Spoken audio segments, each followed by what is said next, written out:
Terus bagaimana Bu dengan pekerjaan kantor sebagai asisten pengawasan di Kejati Bengkulu? Asisten pengawasan itu sebenarnya sebagai controlling lah suatu organisasi ya. Tidak hanya di kejaksaan, tetapi dalam suatu organisasi yang terpenting, berjalannya suatu organisasi itu tentunya perlu controlling. Controlling itu adalah pengawasan. Nah, pengawasan di kejaksaan itu merupakan salah satu hal yang sangat penting. Karena tanpa pengawasan tentunya semua kinerja itu bisa tidak tercapai, bisa tidak mencapai target yang telah ditetapkan oleh tugas kewenangan kita. Nah, ngomong-ngomong Ibu, di sisi lain, Aswas ini, pekerjaan ini mempunyai beban nggak kepada Ibu sendiri sebagai seorang wanita? Oh, nggak ada beban, itu kan amanah. Jadi dengan senang hati, apa maunya diamanahkan oleh pimpinan, tentu kita melaksanakan tugas fungsi kita. Jadi tidak ada beban sama sekali, malah peluang kita dengan senang hati melaksanakan.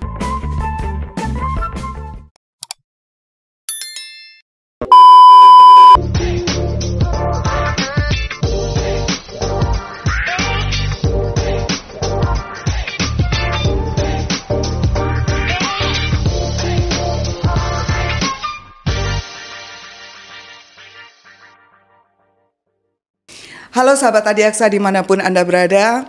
Hari ini kita akan ngobrol cerita terkini dengan salah satu asisten Kejaksaan Tinggi Bengkulu. Yang telah hadir bersama saya, asisten bidang pengawasan Kejaksaan Tinggi Bengkulu. Selamat pagi Bu Yeni Puspita. Selamat pagi Mbak Yanti. Luar biasa. Kabar? Alhamdulillah luar biasa sekali Bu, hari ini cantik dengan pakaian batiknya. Dan kayaknya batik ini desain sendiri. Perlu kita pertanyakan juga sebelum kita masuk ke pertanyaan berikutnya.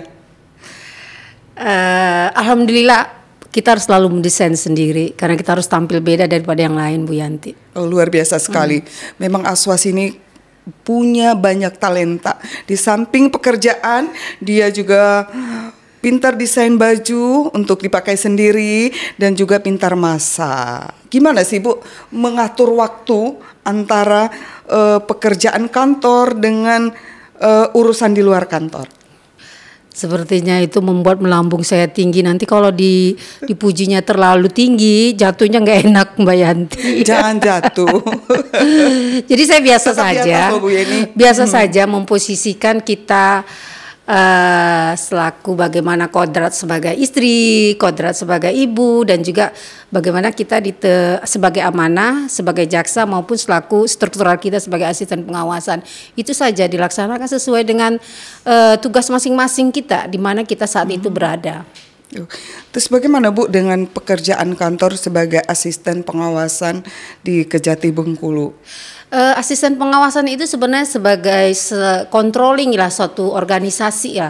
Tidak hanya di kejaksaan, tetapi dalam suatu organisasi yang terpenting, berjalannya suatu organisasi itu tentunya perlu controlling.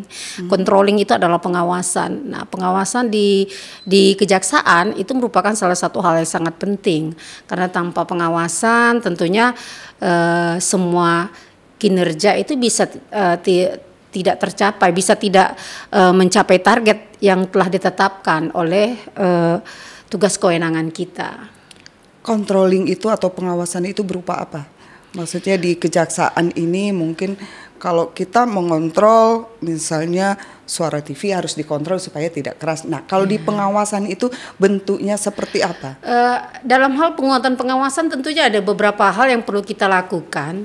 Seperti misalnya pengendalian gratifikasi, karena memang rentan tugas fungsi kita itu pelaksanaannya itu memang rentan untuk adanya gratifikasi. Maka bagaimana bidang pengawasan melakukan fungsinya dalam hal penguatan pengawasan, pengendalian gratifikasi, kemudian menerapkan whistleblowing system, kemudian juga melakukan penerapan benturan kepentingan, kemudian juga untuk melakukan controlling kepatuhan seluruh pegawai, kepatuhan terhadap peraturan perundang-undangan, kepatuhan terhadap SOP, dan kemudian bagaimana menjaga integritas seluruh pegawai, sehingga dengan demikian kita dapat melaksanakan tugas fungsi yang sebagaimana ditetapkan dalam visi misi daripada kejaksaan itu, Mbak Yanti. Terus kalau kepatuhan, tadi Ibu bicara masalah kepatuhan. Kepatuhan pegawai itu ada nggak pegawai yang tidak patuh? Ya, dalam suatu organisasi pasti ada lah ya, tidak semua, karena kan kita beragam dengan sifat atau perilaku, pasti ada lah pegawai yang tidak patuh. Seperti misalnya hal yang kecil saja yang ditentukan oleh peraturan bahwa atau SOP kita, bahwa kita harus masuk misalnya jam 8, tapi nyatanya masih ada yang masuk jam 9 atau jam 10, itu menunjukkan tidak kepatuhan. Nah, itu bagaimana peran fungsi pengawasan bisa mengapproach, melakukan pendekatan kepada seluruh pegawai agar mereka patuh terhadap ketentuan atau peraturan perundang-undangan yang memang harus kita terapkan. Bentuknya seperti apa, Bu?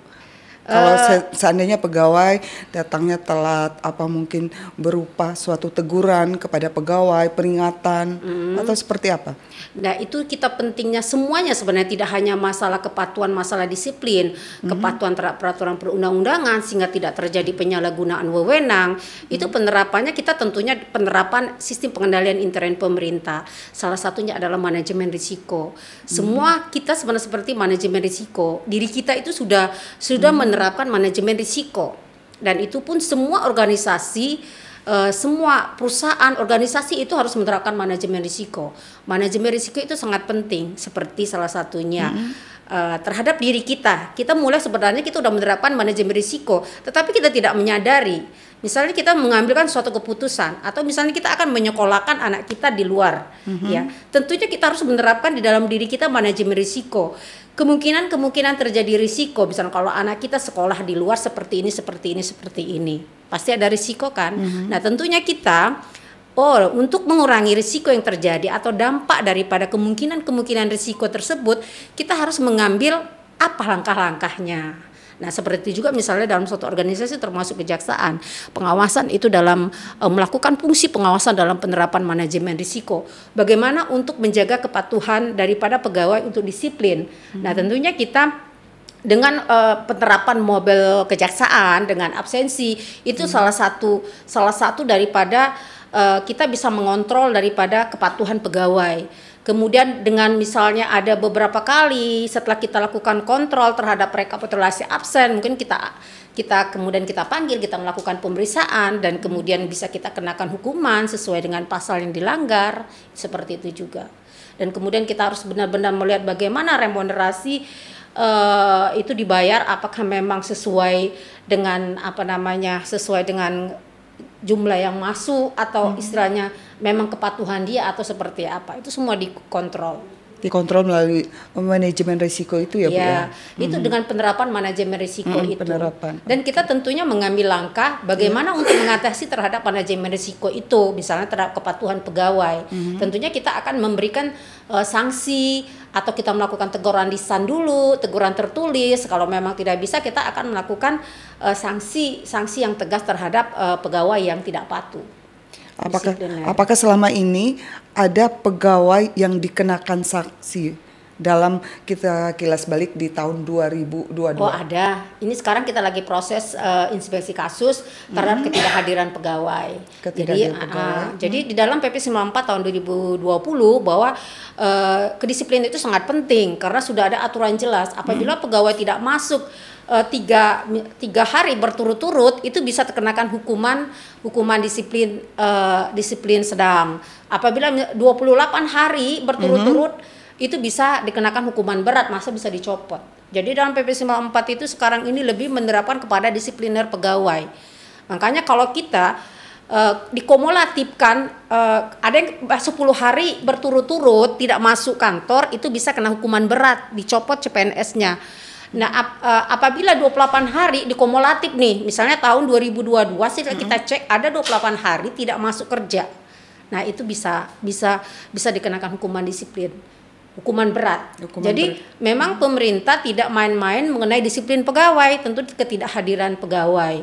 Nah itu karena di dalam PP 94 itu mungkin banyak yang tidak tahu karena belum membaca atau seperti apa. Di dalam PP 94 itu memang menerapkan kedisiplinan pegawai yang utama. Di samping ada perbuatan-perbuatan menyimpang lainnya. Tetapi sudah diatur jelas beda dengan PP 530 tahun 2010 yang tidak bahwa berapa hari 3 hari atau golonisan, tapi kalau PP 94 itu lebih menjatuhkan hukuman yang lebih berat bagi disiplin pegawai.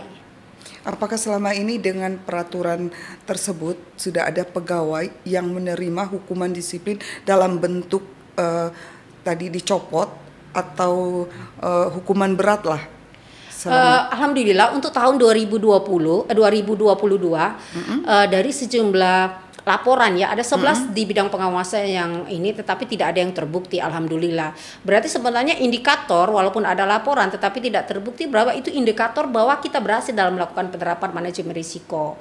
Nah, apabila kita tidak melakukan penerapan manajemen risiko, bisa aja itu dampaknya itu bahwa setiap laporan pengaduan atau seperti ada laporan dari masyarakat maupun dalam internal sendiri itu bisa terbukti banyak hukuman. Nah itu mungkin salah satu indikatornya bahwa kenapa Kejaksaan Tinggi Bengkulu di tahun 2022 mendapatkan terbaik se-Indonesia karena dianggap berhasil menerapkan manajemen risiko. Karena pengawasan itu intinya pengawasan sekarang ini mindsetnya itu bahwa bukan untuk mencari kesalahan, tetapi bagaimana pengawasan itu yang katalis bahwa bisa memecahkan solusi permasalahan semua bidang satu.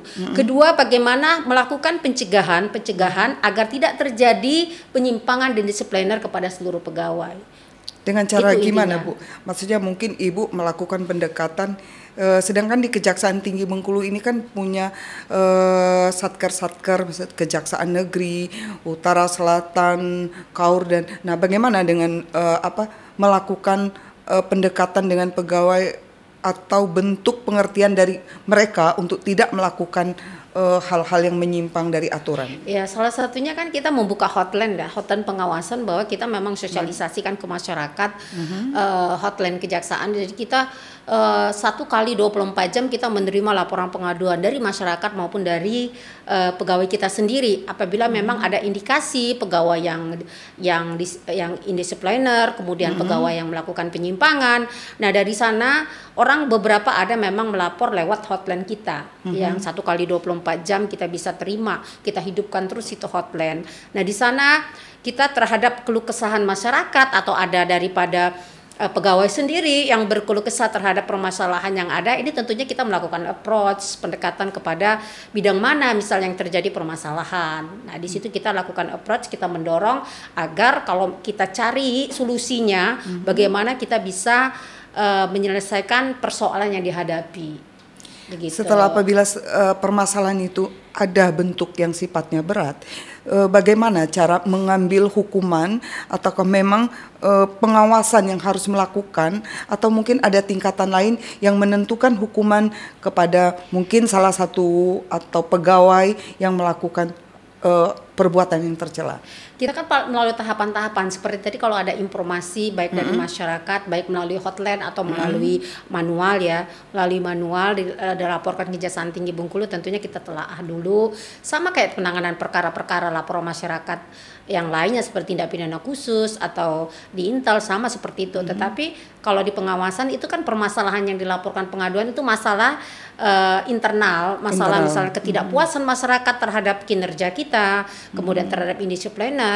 Tentunya kita melalui tahapan, kita telaah, kemudian kita klarifikasi. Apabila memang ada kesalahpahaman, tentunya kita melakukan approach tadi. Tetapi kalau memang terbukti misalnya memang ada indikasinya, tentu kita naikkan ke inspeksi kasus. Nah di sana kita bisa apakah terbukti atau tidak. Kalau memang misalnya perbuatannya memang terbukti, kita kaji lagi di dalam PP 94 apakah bisa dikena hukuman mana yang lebih tepat terhadap perbuatan yang dilakukan, apakah hukuman disiplin ringan, hukuman sedang, atau hukuman berat. Ya, kalau hukuman berat biasanya kita minta persetujuan ke Bapak Jaksa Agung, begitu. Nah, ngomong-ngomong Ibu, di sisi lain, Aswas ini, pekerjaan ini mempunyai beban nggak kepada Ibu sendiri sebagai seorang wanita?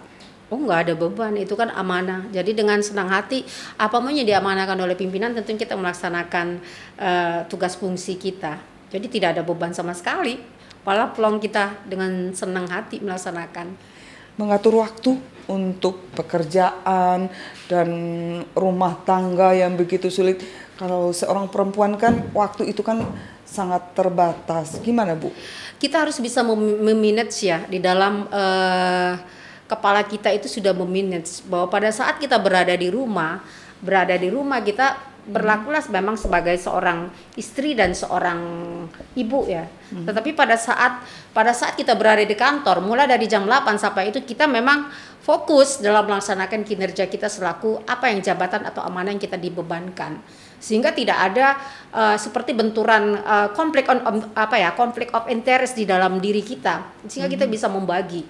Nah, setiap pagi sebelum kita kerja udah pasti kita target kinerja kita hari ini apa yang harus kita selesaikan, dan target itu harus bisa tercapai sehingga tidak bisa tertunda untuk besok harinya. Jadi jangan kita menuju kantor kemudian tidak ada di dalam ini kita ya, di dalam target kita apa yang harus kita kerjakan, seperti istilahnya itu ngambang apa yang harus kita kerjakan. Nah, kita itu saat kita pergi dari rumah, saat kita meluncur, kita naik mobil dan apa sudah terpikir apa yang harus kita kerjakan hari ini selaku kita amanah kita selaku asisten pengawasan atau asisten apa saja udah ada, dan itu harus target harus selesai.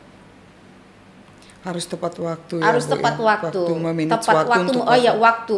Sebenarnya kita kalau memang kita mulai dari jam 8 kita memang kerja menggunakan waktu se-efisien dan se-efektif mungkin, tidak ada pekerjaan yang tidak bisa terselesaikan dan tidak ada pekerjaan yang bisa tertunda.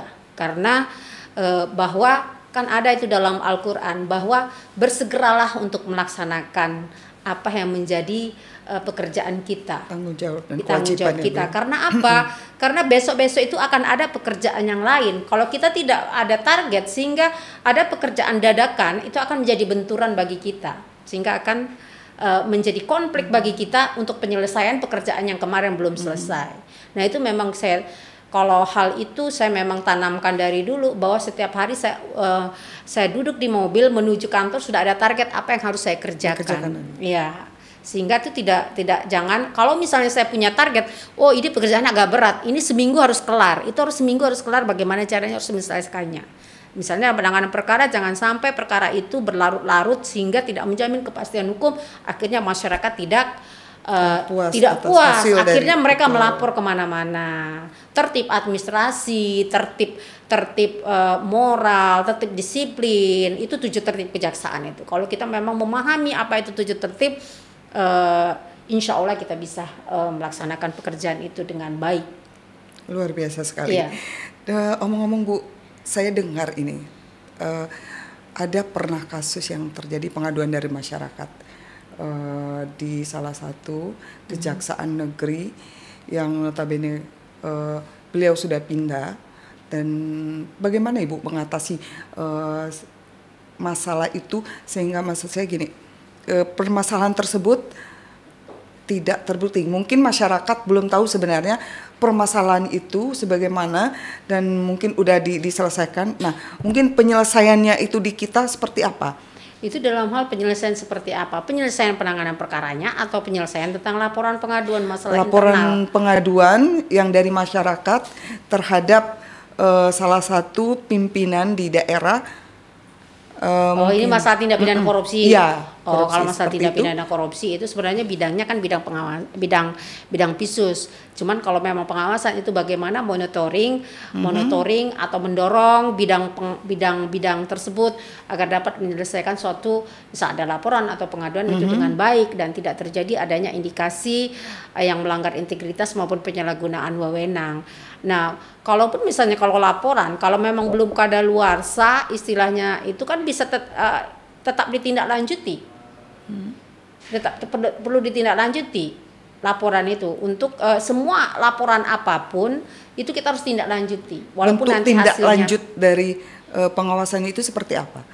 Kalau dia tidak melapor ke pengawasan ya kita nggak ini juga ya. Cuman kalau memang dia ada melapor ke pengawasan, misalnya dalam penanganan perkara tidak profesional, oh rupanya jaksanya sudah pindah atau seperti Betul, apa. betul, Nah itu kan seperti bisa itu. tetap kita tindak lanjuti nanti. Karena misalnya yang dilaporkan sudah pindah, tetap penanganannya itu di bidang pengawasan Kejati Bengkulu. Nanti kan kita kan bisa bersurat ke Kejati lain untuk melakukan meminta bantuan agar menghadirkan yang bersangkutan. Terhadap pelapor sendiri gimana? Terhadap pelapor sendiri ya kita panggil semua. Biasanya kalau ada laporan seperti itu, misal melaporkan tentang adanya indisipliner atau penyalahgunaan, walaupun yang bersangkutan sudah pindah, misal Sudah tidak pindah, ada di itu tetap kita bisa tindak lanjuti. Pelapor kita panggil, kemudian yang bersangkutan walaupun sudah pindah tetap kita panggil, kemudian pihak-pihak terkait yang kira-kira bisa apakah memang membuktikan adanya indisipliner atau penyalahgunaan wewenang itu tetap kita panggil. Bagaimana dengan si pelapor ini masalah keamanannya, misalnya identitas? Oh itu tetap kita lindungi karena Tetap kita kan ada lindungi. penerapan dari istilahnya itu ini pelapor harus wajib kita lindungi ya. Kita nggak beritahukan siapa yang melapor, enggak lah. Oh seperti Iya. itu.